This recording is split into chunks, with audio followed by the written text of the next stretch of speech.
Indian national Congress స్థాపకుడు ఎవరు? ఏవో హ్యూమ్. జలియన్వాలా సంఘటనలో జనరల్ ఎవరు?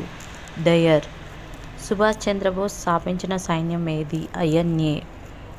దాండి యాత్ర ఎప్పుడు ప్రారంభమైంది? 1930వ సంవత్సరం. క్విట్ ఇండియా మూవ్మెంట్ నినాదం ఏమిటి? Do or die. గాంధీజీని మహాత్మా అని ఎవరు పిలిచారు? టాగోర్. 1857 తిరుగుబాటుకి కారణం ఏమిటి? కార్ట్రిడ్జ్ సమస్య. బక్సర్ యుద్ధం ఎప్పుడు జరిగింది? 1764.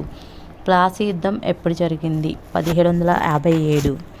సైమన్ కమిషన్ ఎప్పుడు వచ్చింది? 1927. రౌలత్ చట్టం ఎప్పుడు ఏర్పడింది? 1919వ సంవత్సరం. మొదటి గవర్నర్ జనరల్ ఎవరు? Warren Hastings. నెహ్రూ మొదటి ప్రధానమంత్రి అయిన సంవత్సరం? 1947వ సంవత్సరం. ఇండియా విడిచిపోవాలి అనే ఉద్యమం ఎక్కడ ప్రారంభమైంది? ముంబై. భారత విభజన ఎప్పుడు జరిగింది? 1947. జై హింద్ అనే నినాదం ఎవరిది? సుభాష్ చంద్రబోస్.